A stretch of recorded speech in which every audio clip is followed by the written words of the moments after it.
Assalamualaikum warahmatullahi wabarakatuh. Perkenalkan, nama saya Sarifatul Jannah dari kelompok 6. Buku yang saya tidak sukai adalah buku mengenai belajar dan faktor-faktor yang mempengaruhi. Namun meskipun saya tidak menyukai buku tersebut, saya berusaha untuk menjadikan membaca itu lebih menyenangkan. Karena dari membaca kita dapat menambah wawasan, pengetahuan, dan dapat meningkatkan kemampuan intelektual. Kesimpulan dari buku tersebut adalah belajar adalah proses memperoleh pengetahuan, keterampilan, dan sikap. Belajar juga melibatkan proses afektif, kognitif, dan psikomotor. Nah, dalam belajar juga dipengaruhi oleh dua faktor, yaitu faktor internal dan faktor eksternal. Faktor internal mencakup 3. 1. Motivasi. Motivasi itu adalah dorongan dari diri sendiri untuk belajar. Sedangkan yang kedua, itu adalah minat. Minat itu adalah ketertarikan kita pada subjek atau objek yang ingin dibicarakan atau yang ingin dibahas dalam proses pembelajaran. Ketiga itu kecerdasan. Kecerdasan itu adalah kemampuan intelektual.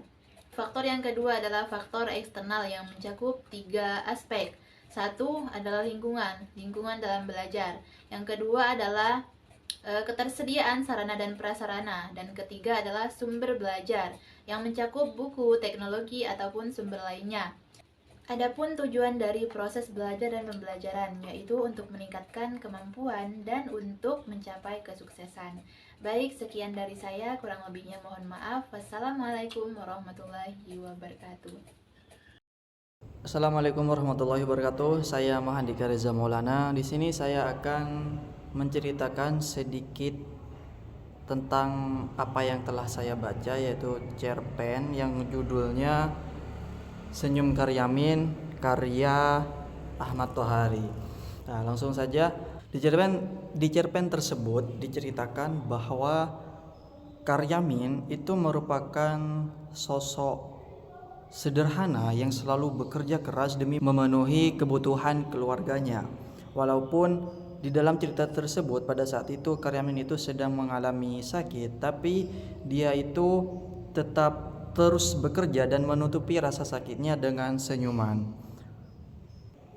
Dan juga di dalam cerpen tersebut si penulis itu, yakni Ahmad Tohari, ingin menggambarkan ketidakadilan yang terjadi di masyarakat. Orang miskin bekerja sangat keras, banting tulang sampai harus sakit-sakitan, tapi mereka tetap memaksakan diri mereka untuk tetap bekerja. Sementara para penguasa, para pejabat yang hanya duduk santai, mereka mendapatkan penghasilan yang besar. Namun dari cerpen tersebut kita bisa mengambil pelajaran bahwa ketabahan dan kesabaran itu sangat penting bagi kita walaupun kita sedang menghadapi masalah yang sangat besar. Mungkin hanya itu yang dapat saya simpulkan, dan selebihnya saya ucapkan terima kasih. Wassalamualaikum warahmatullahi wabarakatuh.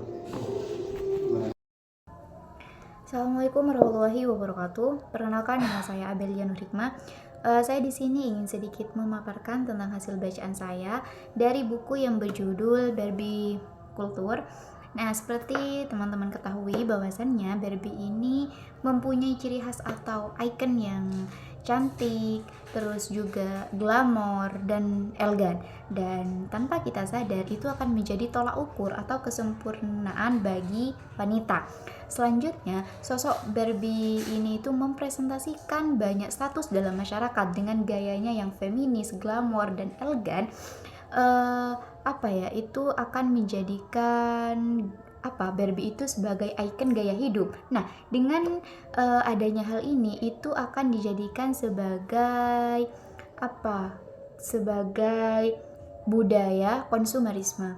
Untuk lebih lanjutnya, kalian akan menyaksikan video klip pas saya membaca buku Barbie Kultur ini. Thank you.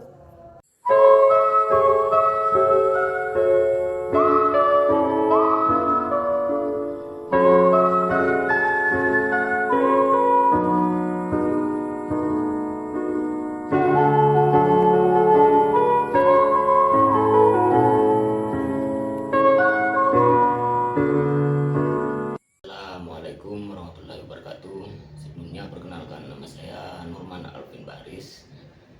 Sekali lagi sebelumnya mohon maaf, saya di sini dalam kondisi yang kurang fit, terpaksa melakukan tugas video yang diberikan oleh Bapak Aziz.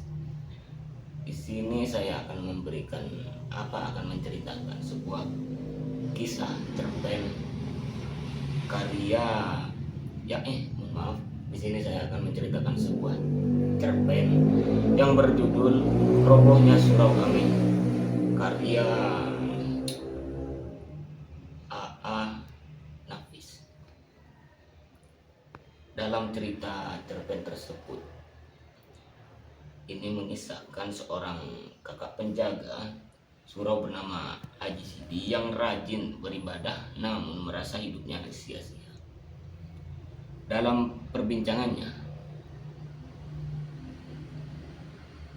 dengan seorang pengunjung, Ajo Sidi menceritakan kisah tentang seorang yang masuk neraka meskipun hidupnya penuh ibadah. Hal ini dikarenakan dia hanya mementingkan ibadahnya sendiri tanpa peduli pada masyarakat di sekitarnya. Nah, jadi kisah ini berisi sebuah kritik terhadap sikap keberagaman yang hanya fokus pada ritual tanpa memberi manfaat sosial. Mungkin hanya itu saja dari saya.